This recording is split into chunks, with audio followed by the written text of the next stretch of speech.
Hi, this is the Acquire podcast from the Oddphonic Podcast Network, and I'm Jenny Wright.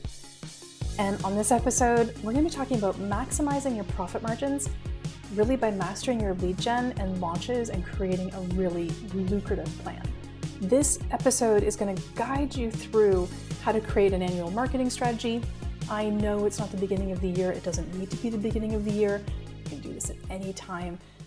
Identifying and repairing weaknesses in your marketing plan and your different business processes, and ensuring that through this approach that you're going to have every opportunity to fix the leaky boat. This is something that I do all the time with my clients, and I'm going to recommend that you do this too. So usually I get into the doer role, and I'm going to talk about, the 1, 2, 3 and the ABCs of how you actually do things like challenges and summits and email marketing and all the rest of it. And I give like a step-by-step kind of like plan. I'm going to pull back a little bit for this episode, kind of zoom out and talk about your business on a whole. We're going to focus on what I call the architecture of your business and your launches. And we're going to talk about what it's built on and how we're going to find every little and also big opportunity to max out on everything, which is going to increase your profit margins.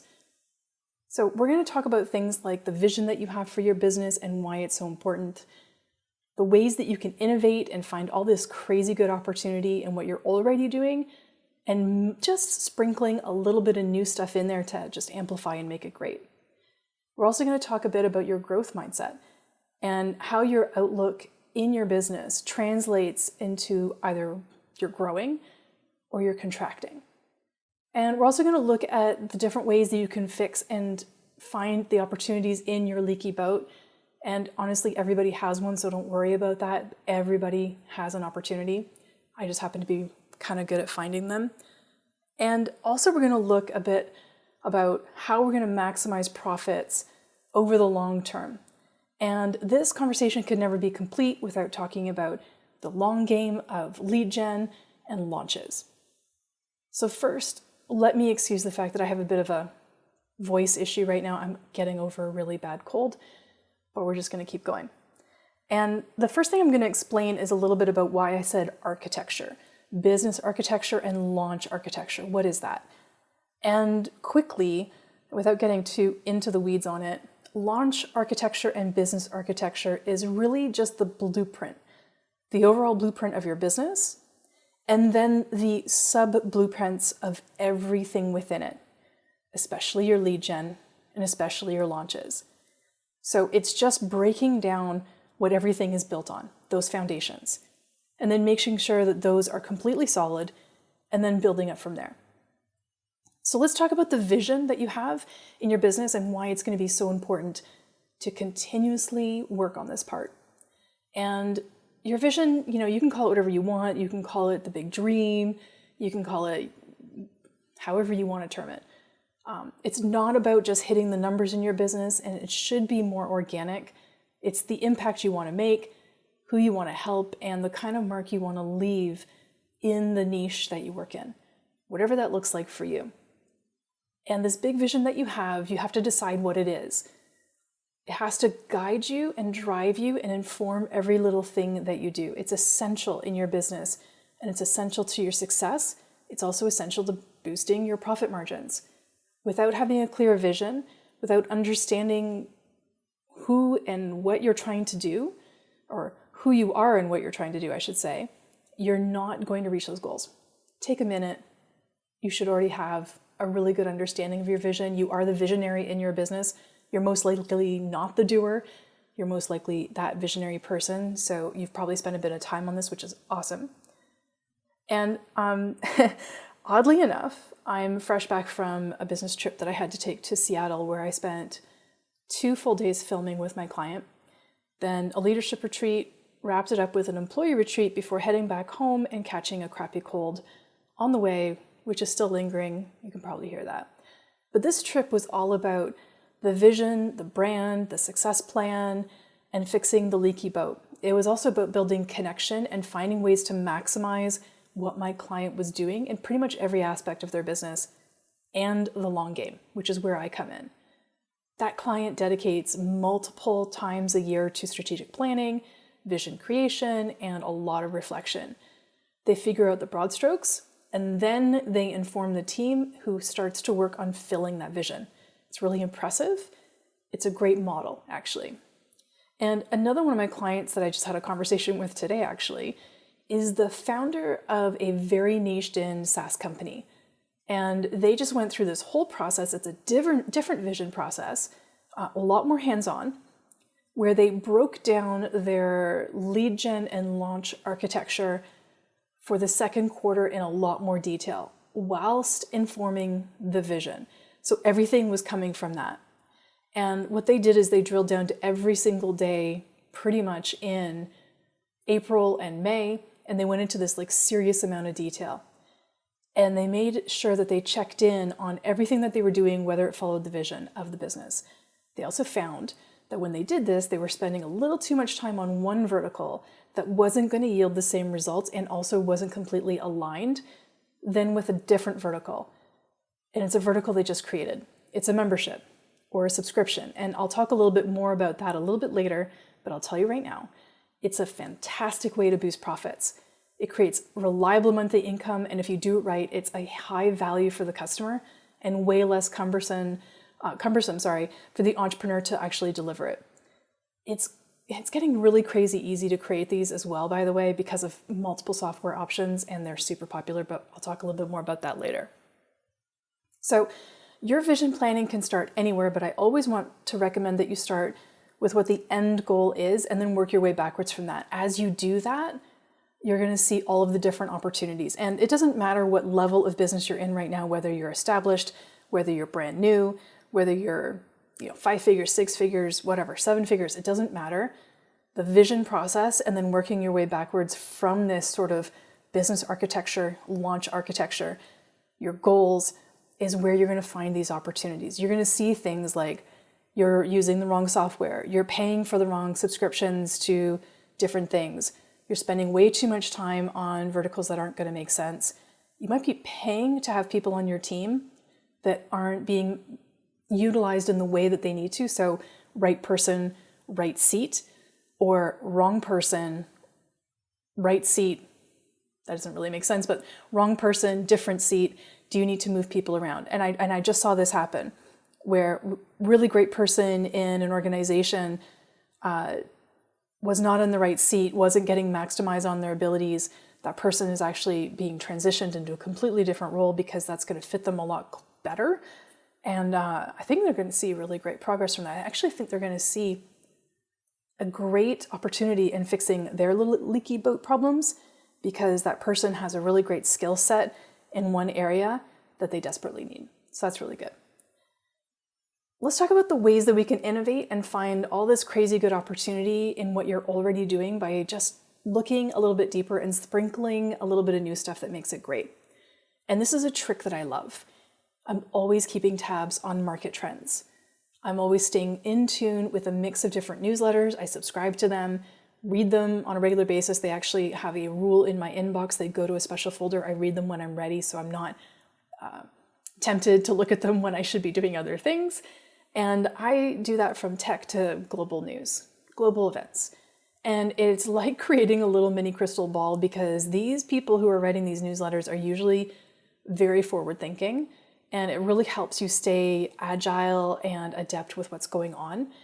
And it will absolutely help to set you apart from a lot of different people because you're creating that plasticity in your business of being able to change as you need to and develop and go with the flow, which is great. And I read this story that I wanted to share with you. I just saw this actually in a group that I'm in. And it's about this person who owns a digital social media marketing agency, this person named Adrian. And their agency is known for being really super creative and really in tune with all the latest trends. And they're doing really, really well. The founder, Adrian, is always trying to think one step ahead and understand what the next big breakthrough would be. And you can imagine with a social media marketing agency that that's going to be things like algorithms, what's trending, short form video versus long form video, and so on, and all that stuff. But what really came up is AI. I mean, you probably saw that coming. And AI has been an insane sort of like crazy ride lately. And Adrian apparently started hearing about all this chatter about AI sooner than a lot of people because they kept their eye on the trends. And this isn't just like, basic level chatbots. We're talking about AI that can whip up incredibly personalized content, crunch data. And apparently this person was thinking like, this is the future. This is it. I need to pivot into this. And I need to make sure that my clients benefit from it. Because honestly, as you already know, AI is developing and getting better and better and better. So they jumped on the trend early. So they're dabbling. Apparently it's not just going okay, it's going amazing. They get really smart about it. They dive deep into social media analytics. They get to know their clients' audiences. They're really getting a deeper understanding. And they're using the AI to create predictive trends, to personalize content and get posts before, like getting posts out at the exact right moment. Things that were going viral quicker than their competition because of this forward thinking and using AI in a different way. And then they also used AI to create a lot of content, which a lot of people are doing now, but this person was a little ahead of the trend. This is a little while ago. And they didn't only use it to analyze trends, but they were creating content that's catchy and engaging and totally on point in the moment. And they used this to elevate their clients' businesses. And what it did is it created a lot of engagement, a lot more conversion. So that started to skyrocket. And before you know it, their agency is being featured in articles. It started being, sort of like the darling on social media apps that the people were talking about it. Pretty much saw the same story being pushed through a lot of different content creators and people who talk about this thing on a regular basis. It was really, really cool. So the impact, long story short, the impact is pretty mind-blowing. So with the engagement that went up, the conversions and so on, this is the result of when you can jump on a trend early. Another person that I know, somebody I actually met back in January, this person, Molly, she's really big in the AI space. And she was making those AI videos before anybody else was doing it. And she was sending it to her clients, and her clients had no idea that was AI. It was fascinating. But she is maximized on the AI piece by creating her own chat GPT kind of thing, her own GPT, and rolling multiple GPTs out for her clients and also as paid products externally. It's really done really, really well. She's been on the forefront of it, and it's gotten her speaking gigs. It's gotten her a ton of clients, a ton of income, and it's maximized her profits in that way. Now, this woman has the ability to pivot really, really quickly, and she's maximizing on that. And that is all about having that quick trend, understanding what's coming sort of feeling. So when you're looking at the architecture of your business, you're going to have this foundation. Your foundation, your vision doesn't always change, but this strategy, this on-trend strategy, or just being aware of what's going on, that's where you can be really changeable and you can kind of adapt to things as they go, as long as they stay to your niche. They're niched in, they're within your vision, and they stick within the overall goal of the business. So you're not always pivoting away from your overall goal. Actually, you never should. But you're finding different ways to achieve it when the market trends change. And if we're going to talk about innovation, then we're going to talk about how we can boost our profits from it. And we're going to look at things like introducing a new service that nobody else in your niche is offering. That's real innovation. How are you going to take the next thing and make it different and make it better and make it so that if anybody Googled it, they couldn't find it? Because honestly, if we can Google it, we're probably not going to pay for it. So what about offering a new AI-driven social listening service to your clients if you're in the social media space? This could open a whole brand new revenue stream. And maybe you're looking at ways to create efficiency in your business with AI, again, using this example. How do you automate mundane tasks, allowing you to free up a lot of focus on higher income activities? I interviewed somebody a while back who was using AI as well as things like Zapier and so on to help automate a lot of the processes in the creation of their podcast. So they would record the podcast, They had all these different automations set up, they had these different ChatGPTs set up, and they had Zapier. And all of this talked back and forth to create a ton of automation so that all the processes to get their podcast from recording to produced was really cut down, and they were able to actually cut down on the amount of resources they used. Basically, they created their own AI podcast producer within all of this, and it just really sort of streamlined things for them, which increases their profits overall, right? So growth in these different ways is going to equal profit. It's going to create these margins, these additional margins in your business. And if we go deep into growth strategies, then if you think about taking your business and expanding it to a different audience, right? So this would be a growth strategy. So if your niche is really niched in on one thing, what is the next adjacent niche, not different, that you can then tap into with either a new product or a modified product of something you already have, or an elevated. So if your niche is at a certain income level, what adjacent niche, maybe a higher income level or a slightly different view of people in that niche, can you exploit, for lack of a better word? Can you tap into? So if you think about high-end luxury brands, their brand is always screaming premium, and the price they charge is matching that. And if you can look at the different ways that you might be able to apply, if you want to, and I'm not saying everybody should do this, but if you apply this to your digital products, up the quality, up the branding, and then eventually you can up the price, right? So you can take your basic course that's $300 that you're using to help brand spanking new people do ABC, XYZ. Elevate that to help people who have been in business for a while, who are already well-versed, who need tweaking and amplification. Then you can charge a more premium price, and you can drop things in like one-on-one coaching to support that course, or a mastermind version. And the different things that you can add in are what are going to amplify that opportunity, or increase the price, or increase the value, right? So you're taking a look at that and you're adjusting accordingly. And then the real secret to long-term profitability is consistency. I say this all the time, and adaptability. So if you want to set specific financial goals, if you are trying to hit that 6-figure or the multi-six or the 7-figure, then you have to break it down into what strategies are going to get you there and the math behind it. And I know that math is always fun for people. I'm not the biggest math person, but when it comes to this, I will do the math. So that might mean that you are launching 2 new high-ticket courses this year and increasing your client base by 50%. And you always have to be ready to pivot where necessary if the market dictates it. So if a strategy isn't working, be bold enough to adapt and change course. And this flexibility with the consistency, with the strategy, with the vision, with all of it allows you to sustain your profitability. And again, long-term thinking with our lead gen and our launches, right? And then we're going to look at redefining, or I want you to think about redefining success. So success is different for everybody. Everybody defines it differently. But the thing about aligning your purpose with your profit is that you're not just selling a product, you're selling an experience or a transformation.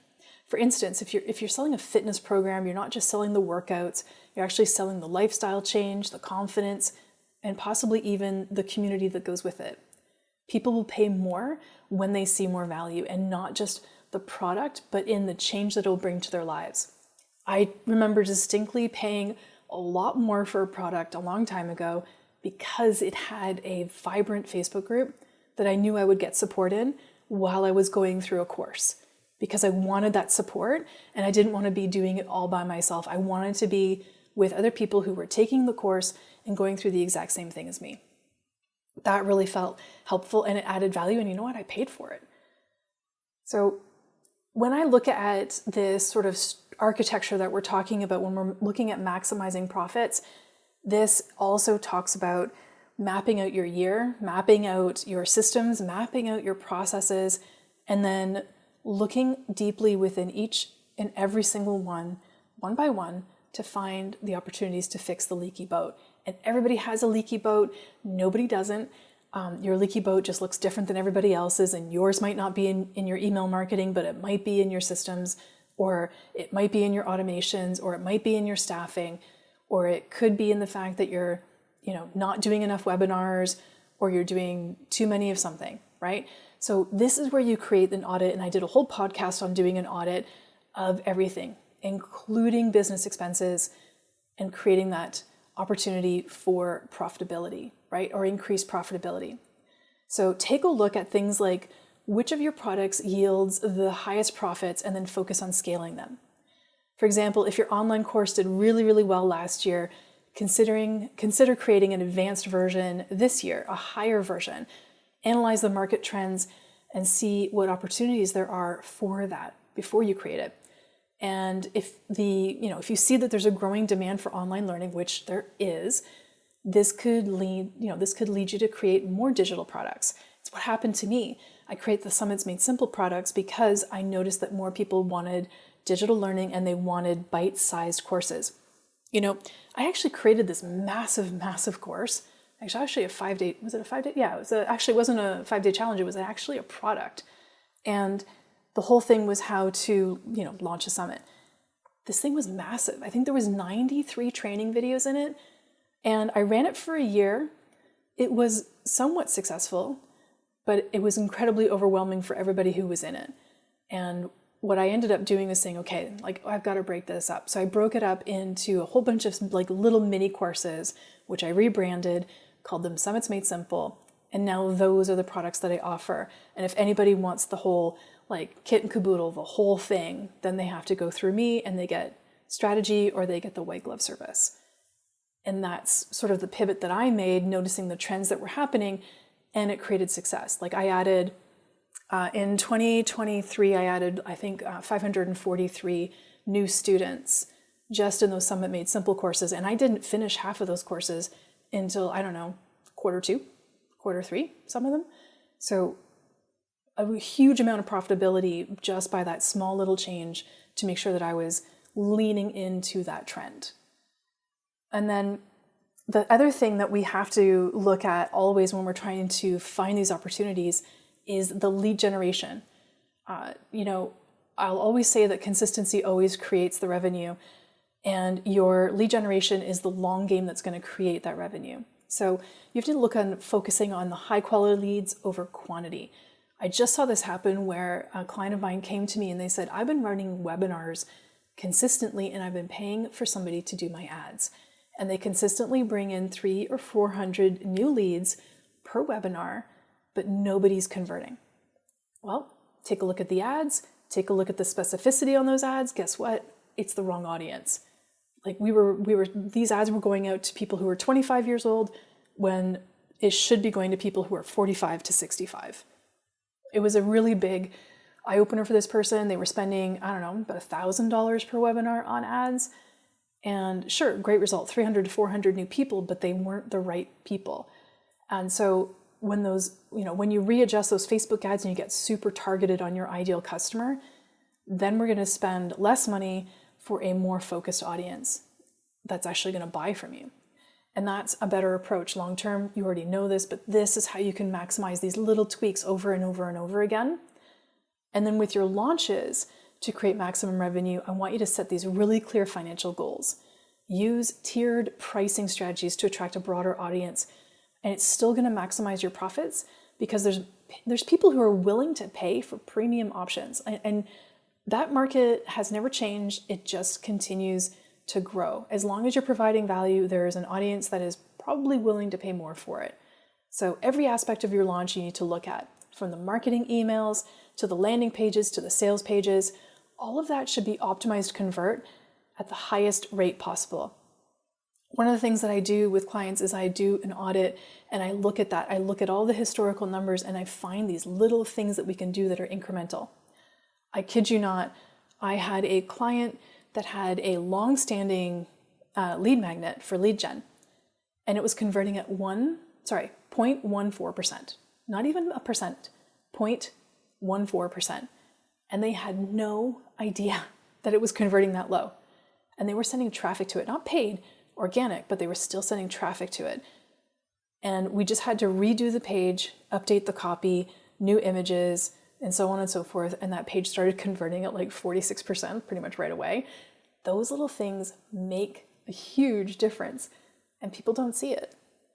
So just to kind of recap on this, we are looking at maximizing profits. We're actually diving into the vision. We're looking at how you can innovate and find really great opportunities in what you're already doing, looking at sprinkling some new stuff. And I told you I was going to tell you a little bit about this business, this SaaS company that went for a membership or subscription. And I'm going to tell you a little bit about them now. And what they're doing is, and I mentioned it a little bit earlier, that one of the verticals they were spending money on was a challenge, a paid challenge. And that paid challenge was not actually generating a ton of income. And when we broke down the expenses and the time spent on creating that challenge, it was really cost adverse. They were spending a ton of time and a ton of money to create it, spending a ton of time and money on ads. And the end result was we weren't getting people to actually invest in this SaaS company, which is a monthly product that they sell, like a monthly reoccurring revenue. But when we looked at creating this membership model, this subscription model of, paying $97 a month, getting a ton of value out of the product, like showing people actually how to really get a ton out of this product, how to use it, how to amplify it, how to, break the code on it practically to get the most opportunity out of it, then they saw the total value in actually having the SaaS product in their business, and they were willing to pay more. So they're paying like $97 for this really cool sort of get more out of the product club. And then they're willing to pay for the product, which is about a $297 a month product, right? So we've increased our per person, per basket value basically from having a core group of people who are paying for this SaaS product. But now we're adding another $97 and we're also increasing our long-term profitability because we have people who are really into it and they're going to stay long-term customers because now they understand the value, right? As opposed to signing up for the product, enjoying the 14-day free trial, and then when the 14-day free trial is over and not really having used the product, they get rid of it, okay? So the part I wanted to talk about with growth mindset, and I'm just going to use this to kind of wrap up, is really looking at the way that you're looking at your business and seeing the opportunities for growth versus contraction. And contraction can just be in not adding things in that are going to increase your lead gen, that are not going to compound like interest with adding new people to your email list or getting new customers in the door. And your growth mindset, and I'm not a growth mindset person, but you really need to look at what that is and how you can improve upon it. There's a lot of help you can get in that space. There's a couple people I follow both on Instagram and TikTok that talk about this a lot. And I find what they say really, really useful. And then the leaky boat. I think I talk about this quite a bit on this podcast, but finding those opportunities in your leaky boat are the things that are going to really elevate and find all of the different ways to maximize profits. Fixing one little hole that you think was like totally innocuous, totally small, can have a massive, profound effect long term. And if you fix it quickly, then you're going to reap those benefits a lot. And then maximizing profits. We talked about adding in different revenue streams, increasing the value of one particular product so that you can increase the price where it makes sense, and all of those different opportunities to take things and go to a new level. And when you do all this, then you're really maximizing your profits, you're really maximizing on your lead gen, your launch, and also your business architecture. And so taking a look at all this, I think, is super helpful. And I try and do this with clients and also my own business a couple times a year. It's really, really helpful, and it's a deep dive. And I hope that you found it helpful. So as always, the Acquired Podcast is produced and edited by Jason Wheeler. And if you found today's episode valuable, please don't forget to subscribe and rate and leave a review. I'd love to hear from you. And I appreciate you being part of my community. And if you want to learn more about what I do and how I can help, please go to jennywright.com and also connect with me on social media. And as always, the Acquire Podcast is brought to you by the Oddphonic Podcast Network. Thanks so much.